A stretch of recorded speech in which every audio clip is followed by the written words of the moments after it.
जय हिंद दोस्तों, welcome to dream school.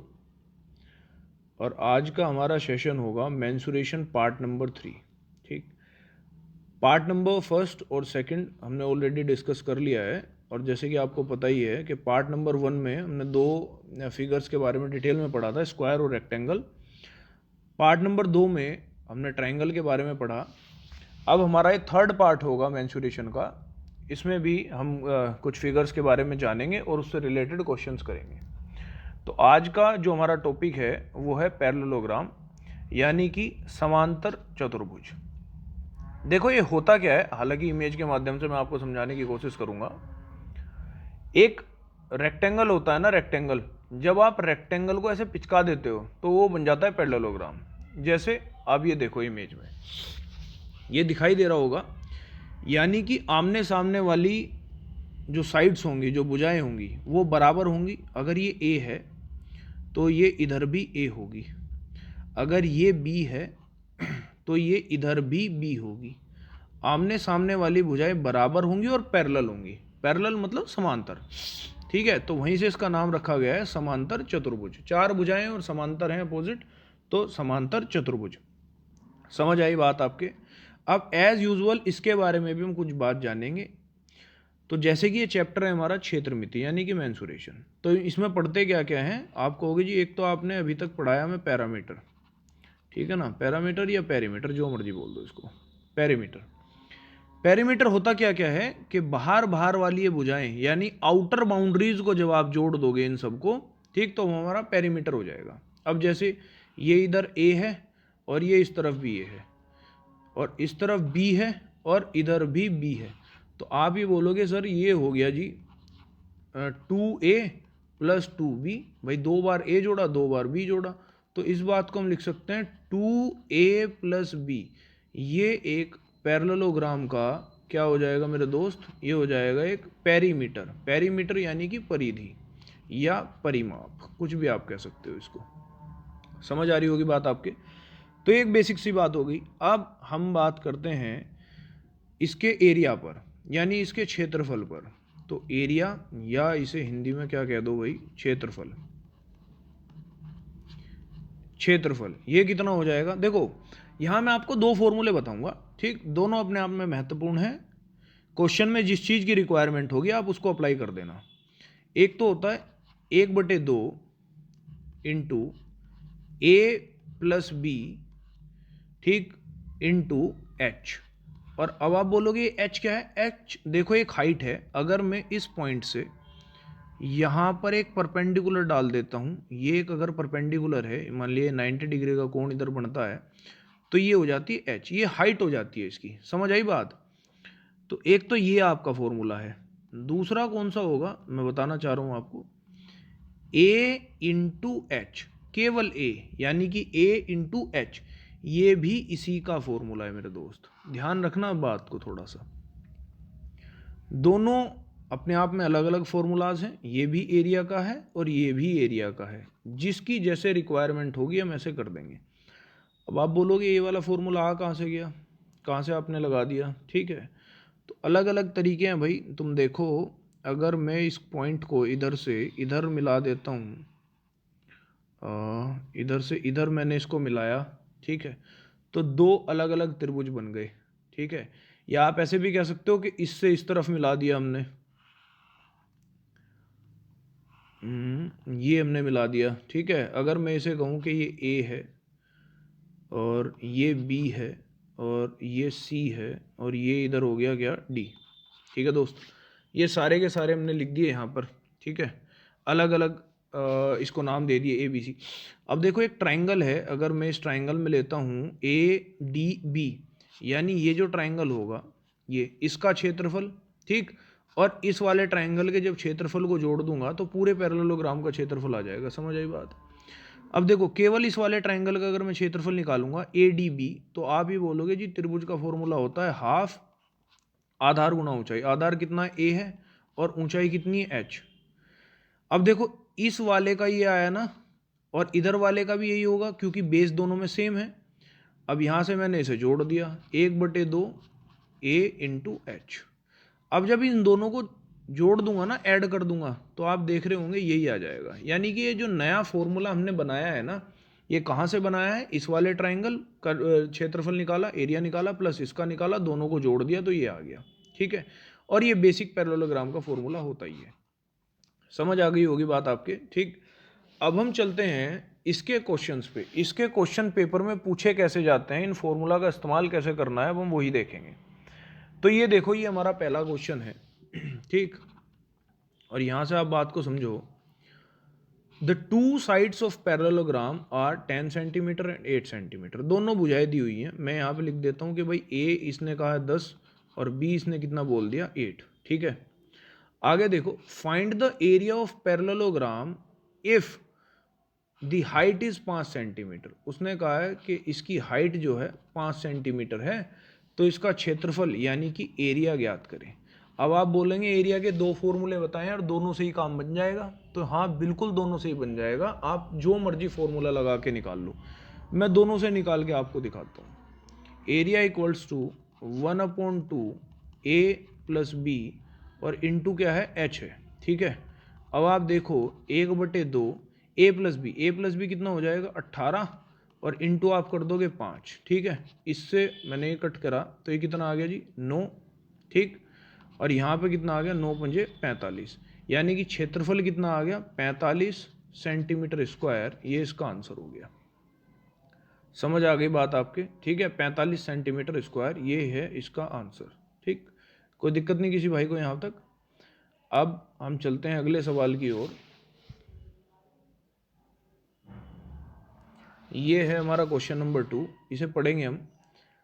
One side of a parallelogram is 10 and other is 30% more than this side. देखो ये क्या कह रहा है, एक साइड तो है 10 सेंटीमीटर और जो दूसरी है ना वो इससे 30% ज़्यादा है, तो 13 हो जाएगी। भाई 10 से 30% ज़्यादा है तो 13 हो जाएगी ना। उसने कहा यदि उसका एरिया दे रखा है तो हाइट पूछने को कह रहा है वो। ध्यान दो मेरे दोस्त, उसने कहा एरिया इक्वल्स टू, हमें पता होता है 1/2 A plus B into H. ठीक है, अब यहाँ देखो एरिया उसने दिया है कितना 115, 1/2, एक साइड कितनी है 10, दूसरी साइड कितनी है 13 और हाइट मुझे निकालनी है। ठीक है, इस दो की इधर ला के इंटू कर दूंगा मैं, तो ये कितना हो जाएगा 230 बराबर कितना आ गया 10 और 13 23 इंटू एच। इससे इसे कट करा कितना आया 10, यानी एच का मान कितना आ गया दोस्त 10। समझ पाए आप बात, और यही हमारा हो गया क्या आंसर। ठीक है, यहाँ तक कोई दिक्कत आपने लगी नहीं होगी। ठीक बात है, समझ में आ रही होगी बात आपको। ठीक है, अब हम चलते हैं अगले क्वेश्चन की ओर। देखो एक ही सवाल है, one side of a parallelogram is इतना, एक भुजा उसने दे रखी है। ठीक है, ए बराबर हो गया 8.06 and it's perpendicular distance from opposite side. Perpendicular distance मतलब उसकी हाइट दे रखी है 2.05 centimetre. What is the approximate area of parallelogram. भाई साहब एरिया पूछना चाह रहा है वो। एरिया देखो ध्यान दो, जैसे इस सवाल में केवल दो बातें दी है ना, ए दिया है और एच दिया है, तो मुझे बी को निकालने की ज़रूरत नहीं है। सच बी को मुझे निकालने की ज़रूरत नहीं है, इसीलिए वो दूसरा फॉर्मूला आपको बताया गया था, ए गुणा एच था ना। अब इसकी इंटू करोगे 8.06 इंटू कितना है 2.08। ठीक है, अब इसकी इंटू कर लो। ठीक है, 8.06 8.06 इंटू 2.08, इसकी इंटू करके आया भाई ये 16.7648। देखो ये इंटू ना मैंने अलग से कर रखी थी तो मैंने वही देखा है। ठीक, अभी अभी इंटू एकदम डायरेक्ट नहीं की, आप कर सकते हो जैसे भी इनकी मल्टीप्लाई करनी है तो मल्टीप्लाई करके इतना आएगा 16.7648। ठीक है, अभी कुछ टाइम पहले मैं देख रहा था इस सवाल को, तब मैंने इसकी मल्टीप्लाई की हुई थी। समझ आई बात आपको। ठीक है, तो ये रिपीटेड सवाल है, इससे पहले जो सवाल है वो मैंने खुद ही लिए थे। ठीक, कुछ बच्चे कह रहे होंगे वहाँ पे कि सर अगर ए गुणा एच करोगे तो एरिया बराबर आ ही नहीं रहा, तो उसको आप इग्नोर करो। अभी जो सवाल आया हुआ है ना उस पर फोकस करेंगे। जैसे ये सवाल है, तीसरा नंबर सवाल ये आया है पेपर में, ठीक है। अब हम बढ़ते हैं क्वेश्चन नंबर 4 पे। देखो ये सवाल ठीक ठाक है। Let LMNP be a parallelogram and NR perpendicular to LP। देखो भाई इसमें बनाने को कह रहा है, फिर ये बढ़िया सवाल है। उसने कहा जी एक पैरेललोग्राम है और क्या क्या है वो, LMNP, ठीक। ये मैंने बना लिया, यहाँ पे ड्रॉ कर लेते हैं इसको। उसने कहा जी ये L है, M है, N और ये इधर हो गया सर P, ठीक है। उसने कहा NR be a perpendicular to LP। LP के ऊपर, ये LP है ना, NR एक परपेंडिकुलर है, यानी यहाँ से अगर मैं इस तरफ ऐसे परपेंडिकुलर कोई डालता हूँ, लेट से कि ये परपेंडिकुलर है, ये 90 डिग्री है और ये क्या है इधर R है। समझ में आई बात? आगे हम उसे देखते हैं, वो क्या कहता है, if the area of parallelogram is 6 times, ठीक है। If the area of parallelogram is 6 times the area of triangle RNP। देखो RNP देखो कहाँ है, ये R है, इधर N है, इधर P है। RNP का 6 गुना है, RNP का 6 गुना है, और वो कह रहा RP जो है ना 6 सेंटीमीटर है, ये 6 सेंटीमीटर दे रखी है उसने, ठीक। What is LR? LR मतलब ये वाली वो पूछना चाह रहा है।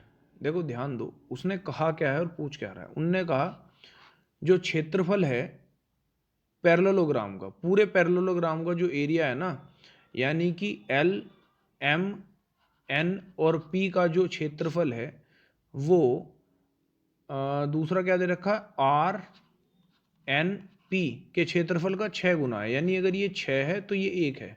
समझ में आई बात? ये इसका 6 गुना है। अब आप कहोगे जी इससे सवाल कैसे निकलेगा? देखो बहुत आसान सी ये बात है, इससे डायरेक्ट ही सवाल निकल जाएगा।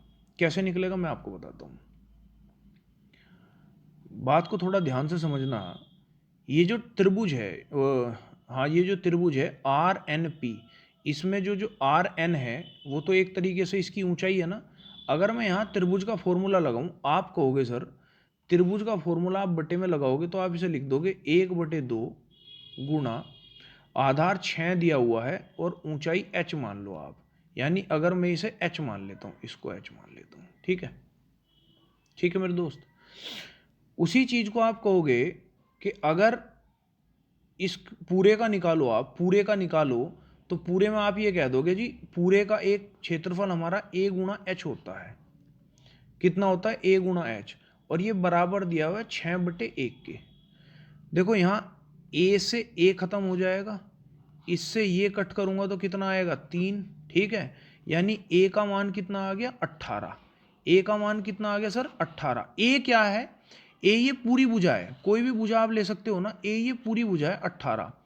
ये 18 है, ये 6 है, तो ये बची हुई कितनी हो जाएगी 12। 12 और 6 ही तो 18 होगी।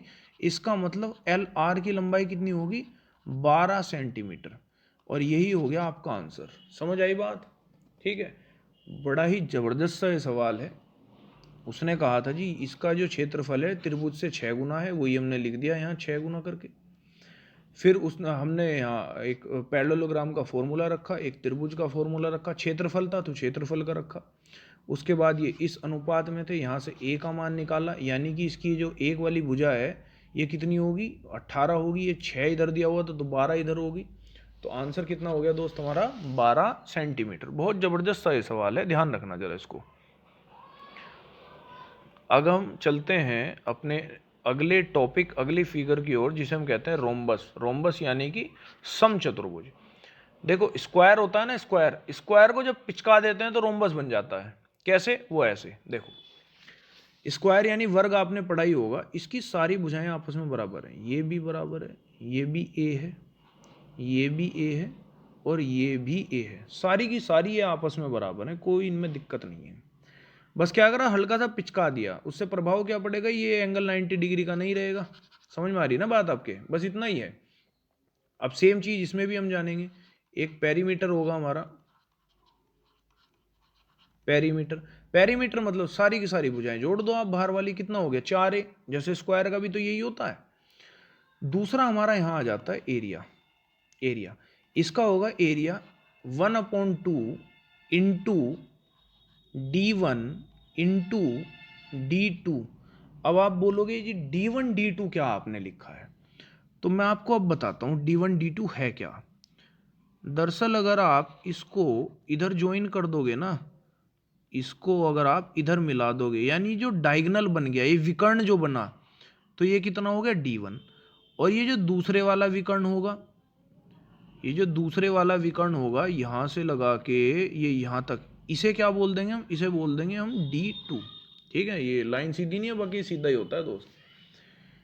देखो एक रोम्बस में ना, एक समचतुर्भुज में ये D1 D2 अलग अलग होते हैं, लेकिन एक स्क्वायर में ये दोनों बराबर होते हैं। समझ में आई? यहाँ अलग अलग होते हैं। और D1 D2 का मैं आपको एक फॉर्मूला और यहाँ से बता देता हूँ, आप ध्यान रखना।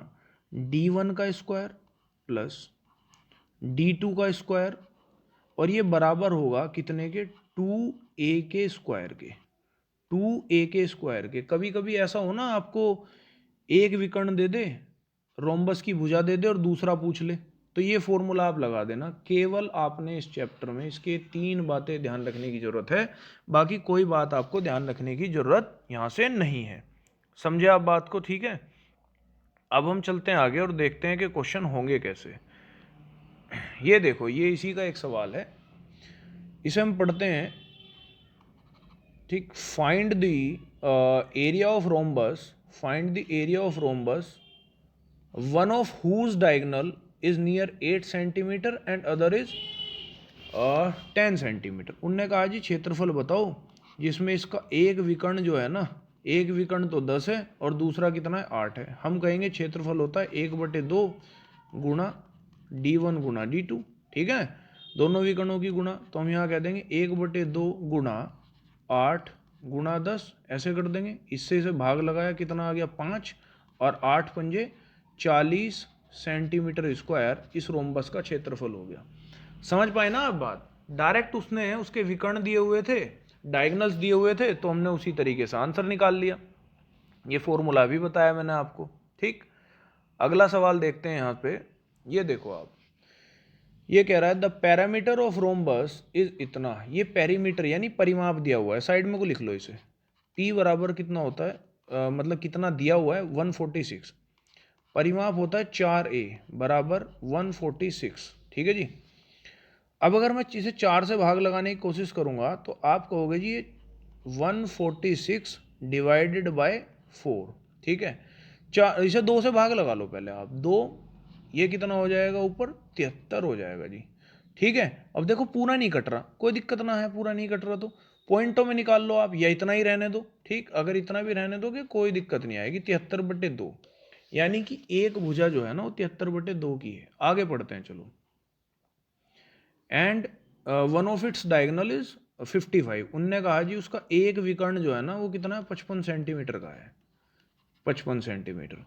उसने कहा है फाइंड द अदर डायगोनल, एक दूसरा तो निकालना है विकर्ण, एंड एरिया, और उसका क्षेत्रफल निकालना है। ठीक है, दोनों बात पूछ ली। अभी मैंने आपको बताया था एक विकर्ण का स्क्वायर प्लस दूसरे विकर्ण का स्क्वायर बराबर हो जाता है 2a का स्क्वायर। कितने के हो जाता है, 2a का स्क्वायर। समझ पाए मेरे दोस्त?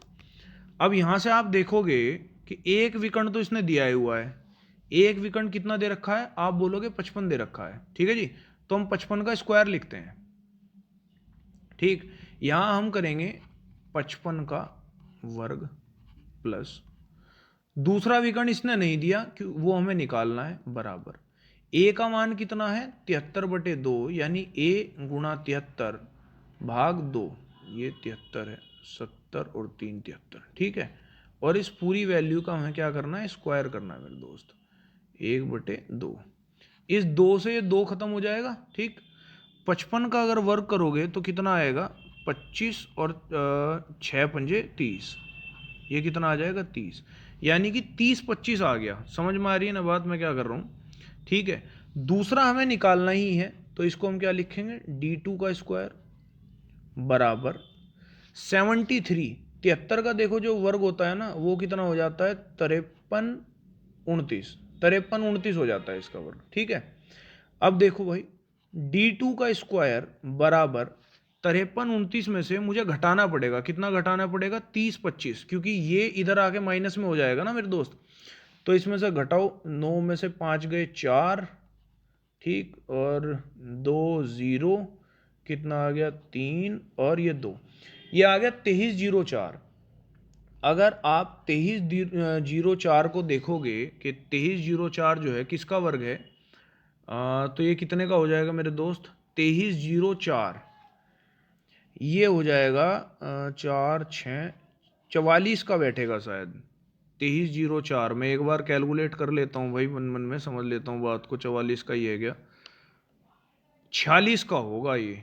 2304 46 का भी नहीं है, तो निकाल लेते हैं भाई साइड में को, क्योंकि मुझे याद नहीं है ये किसका है। ठीक है, आप कहोगे लास्ट में 4 है, 4 किस किस के लास्ट में आता है, एक 2 के में आता है, एक 8 के में आता है। ठीक है, यहाँ कितना बचा, 23, 23 के आसपास का वो देखो, क्या बोलते हैं इसे, स्क्वायर कहाँ पे बैठेगा, 4 बैठेगा। ठीक, 4 पंजे 20, 48 का है सर ये। ठीक है, देखो ये तरीका भी मैं आपको बता दूंगा, निकालते कैसे हैं वर्ग। ठीक है, मतलब रूट कैसे निकालते हैं, जैसे मैंने यहाँ निकाला है, मुझे याद नहीं आ रहा था तो मैंने यहाँ निकाल लिया। तो कितने का हो गया, 48 का हो गया। 2304 कितने का हो गया दोस्त, 48 का हो गया। तो D2 की वैल्यू आ गई निकल के। ठीक, अब देखो, अब मुझे एक बात तो ये निकालनी थी कि D2 की वैल्यू, और दूसरी चीज क्या निकालनी है, मुझे एरिया निकालना है। एरिया कितना होता है, 1/2 गुणा D1 कितना है, आप कहोगे D1 सवाल में दिया हुआ है 55 है, और D2 कितना है, D2 हमने अभी निकाला है 48 है। D1 55 और D2 48। अभी 2 से इसे भाग लगाऊंगा तो ये कितना हो जाएगा सर, ये आ जाएगा 24। ठीक, और फिर मुझे क्या करना पड़ेगा, 24 की 55 में करनी पड़ेगी इंटू, 24 की 55 में गुणा करनी पड़ेगी, तो कितना आ जाएगा, 55 में गुणा करूंगा तो 1320, 1320 सेंटीमीटर स्क्वायर इस सवाल का उत्तर। यानी एक आंसर तो ये आया जो उसने पूछा था हमसे कि एरिया कितना होगा, और दूसरा आंसर ये आया जिसमें उसने पूछा था कि दूसरा डायगोनल कौन सा होगा।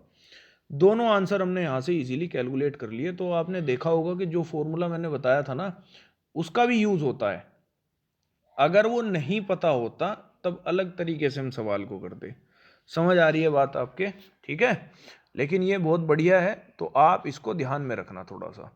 अब हम चलते हैं अगले क्वेश्चन की ओर, और ये है हमारा क्वेश्चन नंबर 3। पढ़ लेते हैं। If the area of a rhombus is इतना, ये सेंटीमीटर स्क्वायर है दोस्त, कभी आप ये समझोगे ऊपर करके क्या लिख दिया, and one of its diagonal is 14, then find its other. दूसरा पूछना चाह रहा है, बहुत ही आसान ये सवाल है। क्षेत्रफल हुआ 1/2 इंटू D1 इंटू D2। देखो क्षेत्रफल उसने दिया हुआ है, कितना दिया हुआ है, 112 बराबर 1/2। D1 का मान कितना दे रखा है भाई, D1 का मान है 14 गुणा D2 का मान हमें निकालना है। यहाँ से इससे इसे भाग लगाया, कितनी बार ये कटा, 7 बार। 7 से इसे काटता हूँ, 7 × 7 और 7 × 42, यानी कि D2 यानी डायगोनल 2 कितना आ गया हमारा, 16। ठीक है, और ये हो गया सर हमारा आंसर। समझ पाए आप बात बढ़िया से, ठीक है, कुछ नहीं था, डायरेक्ट फॉर्मूला बेस्ड था, रिपीटेड सवाल है, आया हुआ है दोस्त, ये मैंने अपनी तरफ से नहीं लिखा। अभी आप आगे देखेंगे, a rhombus sheet whose perimeter is इतना। देखो भाई पैरामीटर यानी कि परिमाप दे रखा है, P बराबर होता है 32, होता क्या है, दे रखा है वो, P होता है 4A, बराबर कितना हो गया 32, 4 से भाग लगाऊंगा तो कितना आ गया 8। A का मान कितना आ गया यहाँ पे 8, यानी जो रोम्बस है हमारा समचतुर्भुज जो है उसकी एक भुजा कितनी है, 8 है। आगे देखो, and whose one diagonal is 10। उसने कहा जी जो एक हमारा विकर्ण है वो कितना है, 10 है।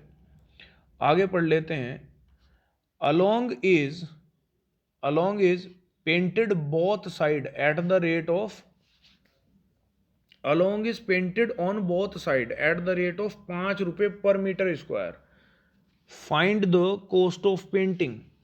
देखो वो कह रहा है जी एक विकर्ण तो है ये, ठीक है, भुजा हमने निकाल ली यहां से ये, उसने कहा है उस रोम्बस को समचतुर्भुज को पेंट दिया, रंग कर दिया, ठीक है, उसने कहा रंगने के जो पैसे लिए ना 5 रुपए प्रति मीटर वर्ग के हिसाब से लिए हैं। प्रति मीटर वर्ग यानी कि क्षेत्रफल निकालना पड़ेगा मेरे दोस्त। एरिया निकाल लेते हैं पहले।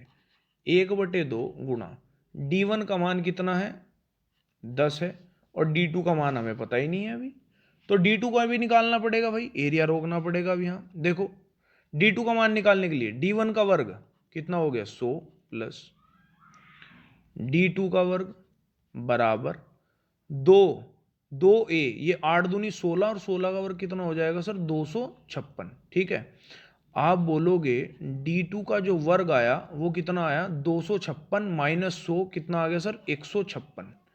156 आ गया, यानी कि D2 का मान कितना आया, आप यहां से निकाल दोगे इसे कि ये आया सर √156।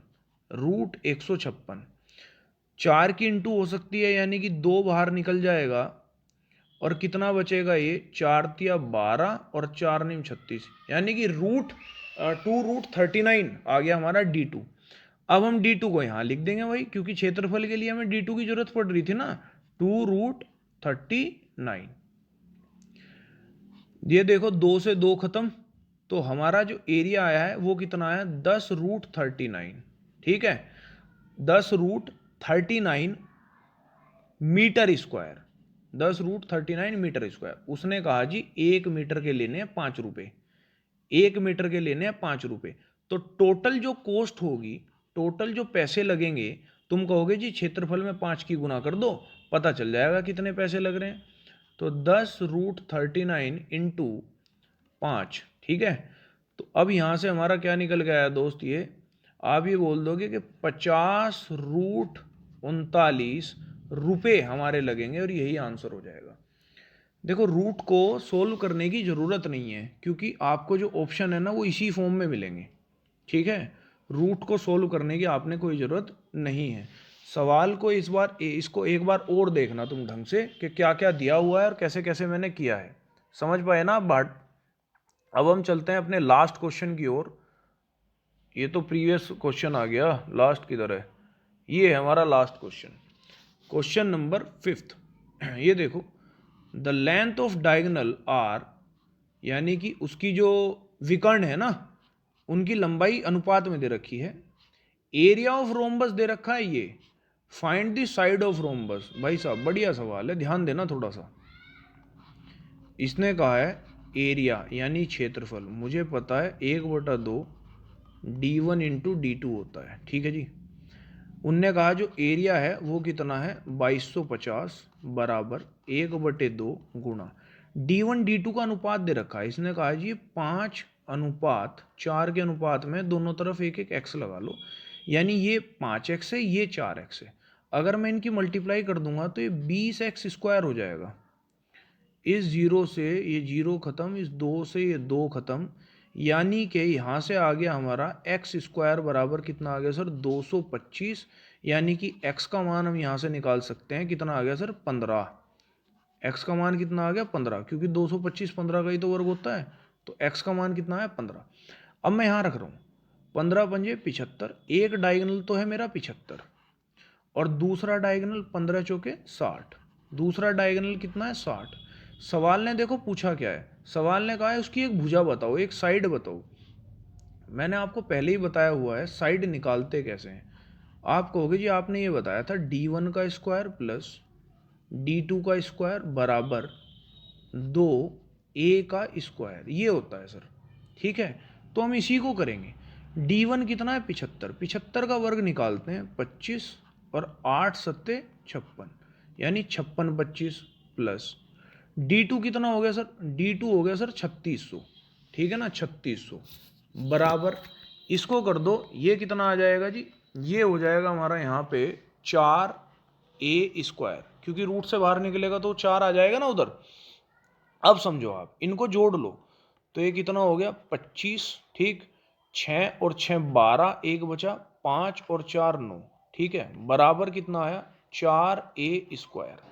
ठीक है, अब मुझे इसका क्या निकालना है, रूट निकालना है पहले की तरह जैसे हमने निकाला हुआ था, बिल्कुल ऐसे ही निकालना है। ठीक है, कैलकुलेट करके भी निकाल सकते हैं, जिस पे जैसे आता हो, किसी को याद हो तो फिर तो लिख ही देगा, उसमें कोई दिक्कत वाली बात ही नहीं है।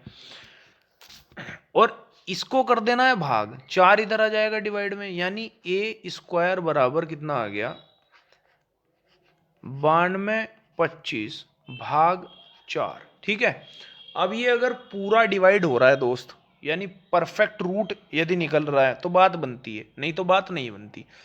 एक बार हम रीचेक करेंगे कहीं कुछ गलती ना कर दी हो। 5 का 25, 8 सत्ते 56, 6 3600 बिल्कुल ठीक है। 25, 6 और 6 12 का 2 हासिल 1, 5 और 3 8 और 1 9 बिल्कुल सही है। ठीक है, 15 पंजे 75 वो भी बिल्कुल ठीक लिखा हुआ है, ये भी बिल्कुल ठीक लिखा हुआ है, और 4 से भाग कर रखा है, ये भी बिल्कुल ठीक है मेरे दोस्त। तो ए का मान जो हमारा यहाँ पे आएगा वो होगा अंडर रूट 92/25 भाग 4। ठीक है, 92/25 भाग 4। ठीक है, अब देखो 92/25 मुझे लगता नहीं है कोई परफेक्ट स्क्वायर होगा। ठीक है, आप इसके फैक्टर भी कर सकते हैं। जैसे फैक्टर कैसे कर लोगे, ये 92/25 है इधर, 92/25, अगर मैं इसे 5 से भाग लगाऊं, आप कहोगे जी हाँ चलो 5 से भाग लगा दो, 5 ही कम 5, 4 इधर चले गए, 5 अट्ठे 40, 2 इधर चले गए, 5 चौक 20 और 5 पंजे 25, यानी एक बार 5 से और कट जाएगा ये। 5 तिया 15, 3 इधर चले गए, 5 छंग 30, 4 इधर चले गए, 5 नीम 45। ठीक है, ये कितने से कटेगा, 3 से कट लेगा, 1 2 3। अब ये जो है ये 11 से, ठीक, 11 से कितनी बार, 13 बार, ये 13 से, यानी कि देखो तुम, ये 13 है, पता नहीं क्या बन गया, यहाँ 13 ही बना देते हैं वही से। तुम ये देखो केवल 5 ही 2 बार आया है और तो कुछ नहीं आ रहा, तो यानी मैं केवल 95 को इतना लिख सकता हूँ कि ये 95 कह रहा हूँ, 92/25 को लिख सकता हूँ 5 root 369 divided by 2। Divided by 2 क्यों करा, क्योंकि 4 को जब रूट से बाहर निकालूंगा तो ये आ जाएगा, तो ए का मान बिल्कुल यही होगा मेरे दोस्त। समझ में आई बात, क्योंकि इसको इससे ज्यादा हम रूट से बाहर निकाल नहीं सकते। ठीक है, वैसे ये 3 से भी हो जाता ना दोबारा, 1 3 और आ जाता हमारा यहाँ पे, पर चलो कोई बात नहीं। ठीक है, इतना ही लिख दो तुम, इसे करके वैसे देख भी सकते हैं। अगर मैं इसे 3 से दोबारा करना चाहता यहाँ 11 की जगह 3 से करता, तो हम इसे लिख देते 3 चौक 12, 3 ही कम 3, और 41 अंदर रह जाता, यानी 9 और बाहर निकल सकता है। यहाँ से निकाल लो यार उसे, ये हमने ना जल्दबाजी में 11 से कर दिया, यहाँ 3 से कर लेते, यहाँ से छोड़ के ना आप इधर से देख लेना इस बात को। यहाँ से देखो, अब देखो 3 भी 2 बार आ गया, एक बार यहाँ पे और एक बार यहाँ पे। ठीक है, तो मैं इसको लिख सकता हूँ भाई 5 तिया 15, 15 रूट 41, 15 रूट 41 भाग 2, ये होगा भाई दोस्त आंसर इसका। ठीक है, देखो ये मैंने देखते ही 11 से भाग कर दिया, क्योंकि मुझे पता चल रहा था 11 से कट जाएगा, लेकिन 11 से पहले तो 3 से कटेगा ना, तो एक बार 3 से देख लेना चाहिए था हमें इसके। ठीक है, 11 ही कहाँ, अरे 11 से कट ही कहाँ रहा है ये। ठीक, ये गलती हमने करी दी थी, सही टाइम पे पता चल गया। ठीक है मेरे दोस्त, ये कॉमन मिस्टेक हो ही जाती हैं, कोई दिक्कत नहीं है। ठीक है, सही हो गया अब हमारा, ये 3 से डिवाइड करा हमने दोबारा। ठीक है, और 3 से कितना आ गया यहाँ 41, यानी रूट 41 बचेगा, 15 बाहर आ जाएगा। समझ में आ गई बात, तो इसका राइट आंसर होगा 15 रूट 41/2। ठीक है, तो आई होप आपको सारा कुछ समझ में आया होगा। कोई भी अगर आपको दिक्कत परेशानी लगे तो आप कमेंट बॉक्स में एक कमेंट कर दिया करो, मैं सभी कमेंट पढ़ लेता हूँ। ठीक है, वैसे भी कोई ज़्यादा आते नहीं है, पर नॉर्मल है, जितना भी है मैं पढ़ लेता हूँ, उनका रिवर्ट भी मैं करने की कोशिश करूँगा, जैसे बच्चे चाहते हैं मैं उस तरह की कुछ ना कुछ अपडेशन वीडियो में करता रहूँगा। ठीक है, फिर वीडियो यहीं तक रखते हैं, इससे बाद में फिर अगला टॉपिक हम बाद में डिस्कस करेंगे। जय हिंद।